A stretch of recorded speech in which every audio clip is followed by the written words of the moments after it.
بسم اللہ الرحمن الرحیم۔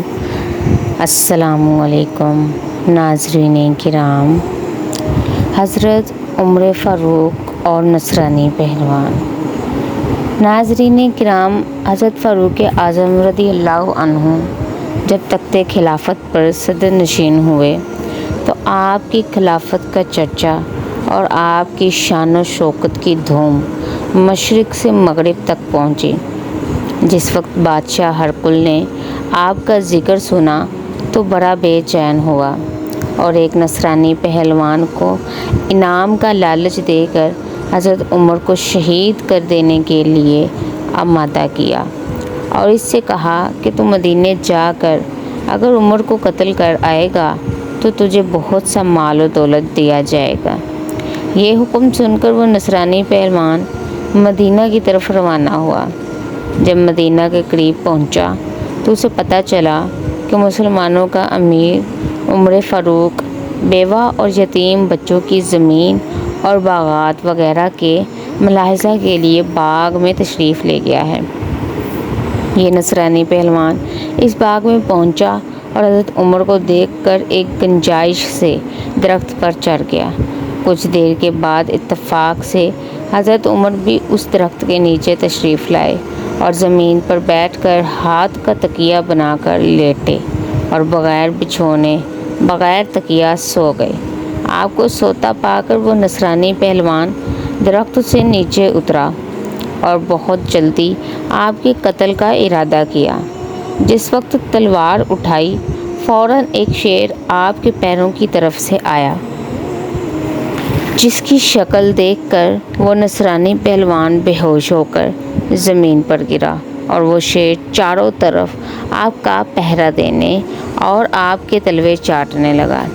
اس نصرانی پہلوان کے گرنے سے حضرت عمر بیدار ہوئے۔ جب آپ کی آنکھ کھل گئی شیر غائب ہو گیا۔ آپ نے اس نصرانی پہلوان سے پوچھا کہ تو کون ہے؟ نصرانی بولا، جناب آپ کا رتبہ اللہ نے بڑا بلند کیا ہے۔ میں بے وقوف آپ کے شہید کرنے کے ارادہ سے یہاں تک آیا تھا، لیکن جب آپ سوئے تو جنگل سے شیر آپ کی حفاظت کے لیے آ گیا۔ یہ سن کر حضرت عمر نے چاروں طرف دیکھ کر فرمایا کہ یہاں تو کوئی شیر نظر نہیں آتا، وہ شیر کدھر چلا گیا؟ اتنے میں حاطف سے آواز آئی، اے عمر، تو ہمارے دین کی حفاظت کرتا ہے، ہم تیرے دشمنوں سے تیری حفاظت کریں گے۔ یہ غیبی آواز سن کر نصرانی پہلوان اور بھی حیران ہوا اور آپ کے ہاتھوں کو بوسہ دے کر عرض کیا، حضرت، جنگل کے شیر آپ کا پہرا دیتے ہیں اور آسمان کے فرشتے آپ کی تعریف کرتے ہیں، پھر آپ کے ہاتھ پر لا الہ الا اللہ محمد رسول اللہ پڑھ کر میں مسلمان کیوں نہ ہوں؟ یہ کہہ کر وہ نصرانی مسلمان ہو گیا۔ ناظرین کرام، حضرت فاروق اعظم رضی اللہ عنہ کی بہت بڑی بلند شان ہے کہ جنگل کے شیر بھی آپ کے پابوس ہوتے ہیں، اور حضرت عمر دین کے سچے علمبردار تھے، اسی لیے اللہ تعالیٰ کی خاص نظر رحمت آپ پر تھی، اور یہ بھی معلوم ہوا کہ اللہ والوں کے پیر چومنا شیروں کا کام ہے۔ ناظرین کرام، یہ ویڈیو آپ کو کیسی لگی؟ امید کرتی ہوں یہ ویڈیو آپ کو اچھی لگی ہوگی۔ ویڈیو اچھی لگی ہو تو لائک اور شیئر لازمی کریے گا، پیارا سے ایک کمنٹ میری حوصلہ افزائی کے لیے۔